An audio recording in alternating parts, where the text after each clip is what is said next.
कोल्हापूर जिल्ह्यातील 8 घरफोडीचा गुन्हा उघडकीस आणण्यास शहापूर पोलिसांना यश आलंय।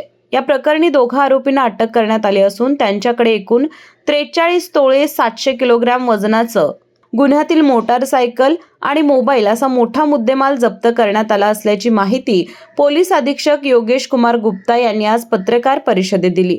या प्रकरणी प्रल्हाद विठ्ठल कवठेकर राहणार संगमनगर तारदाळ आणि उदय श्रीकांत माने राहणार बेघर वसाहत यड्राव असं आरोपींचं नाव असून त्यांनी शहापूर, हातकणंगले, कुरुंदवाड तसेच सांगली ग्रामीण विभागात सलग घरफोड्या केल्याची कबुली दिली आहे। गोपनीय माहितीच्या आधारे यड्राव भागात सापळा रचून पोलिसांनी दोघांना पकडले असता त्यांच्याकडे एकूण 43 तोळे 700 मी वजनाचे 53,74,000 रुपये किमतीचे सोन्याचे दागिने, गुन्ह्यातील मोटरसायकल आणि मोबाईल असा मोठा मुद्देमाल जप्त करण्यात आला।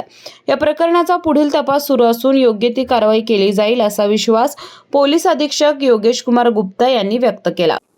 ते शहापूर पोलीस स्टेशन एक चांगला डिटेक्शन केलेला आहे। यांच्यामध्ये दिनांक 1 डिसेंबरला गुन्हा क्रमांक 408 घरफोडीचा गुन्हा दाखल होता। त्यांच्या तांत्रिक पद्धतीने बातमीदाराकडून माहिती काढून शहापूर पोलीस स्टेशनची पूर्ण टीम, डीबीची टीमने एक चांगली पद्धतीने तपास करून 2 आरोपीला अटक केलेला आहे। आणि तो गुन्ह्यामध्ये जे 408 गुन्ह्यामध्ये 9 तोळेचा सोना गेलेला होता, त्यांची पण पूर्णपणे रिकव्हरी झाली।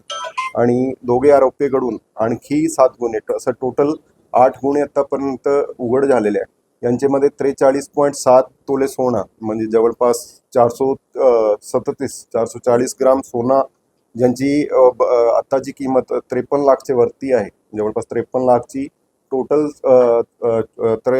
43 तोळे सोन्याची रिकव्हरी आतापर्यंत झालेली आहे। त्यांच्यामध्ये ज्यांच्या काय रोल असतील, कोणी रिसिव्हर असतील ज्यांनी सोना विकून घेतलेला आहे, त्यांच्याकडून पण रिकव्हरी झालेली आहे। आणि ज्यांच्या काय रोल असतील त्यांना पूर्णपणे निष्पन्न करून आम्ही त्यांना पण आरोपी करण्याच्या ते तपासामध्ये करत आहे। एक चांगली कारवाई, एक चांगली डिटेक्शन शहापूर पोलीस स्टेशनकडून झालेली आहे। आणि आजची पीसीचं मेन कारण काय असतात, आमची स्थानिक गुन्हे शाखा असतील त्यांच्याकडून होत असतील, पण लोकल पोलीस स्टेशनने एवढा म्हणजे फॉलोअप करून, एवढा पाठपुरावा करून एक चांगली पद्धतीची इन्व्हेस्टिगेशन करून चांगली पद्धतीची रिकव्हरी केलेली आहे। मला असं वाटतं ते एक हेल्दी कॉम्पिटिशन वेगवेगळ्या ब्रांचेसमध्ये असला पाहिजे। आणि तो प्रक्रियामध्ये एक चांगली डिटेक्शन आज शहापूर पोलीस स्टेशनकडून झालेली, त्याबद्दल त्यांच्या एक योग्य त्या पद्धतीने त्यांना रिवॉर्ड आणि त्यांच्या सत्कारचा पण सुद्धा आज एक कार्यक्रम ठेवलेला आहे। मी आधीच तुम्हाला ते सांगितलेलं आहे की जे तपासामध्ये कोण काय निष्पन्न होतील त्याप्रमाणे योग्यता जे आमची लीगल कारवाई ते होणार आहे। ते ऍक्च्युली ते ना प्रेस कॉन्फरन्सच राहिली आमची, ते पण आम्ही मध्ये प्रेस कॉन्फरन्स घेणार होतो, पण ते धावपळमध्ये सगळी रिकव्हरी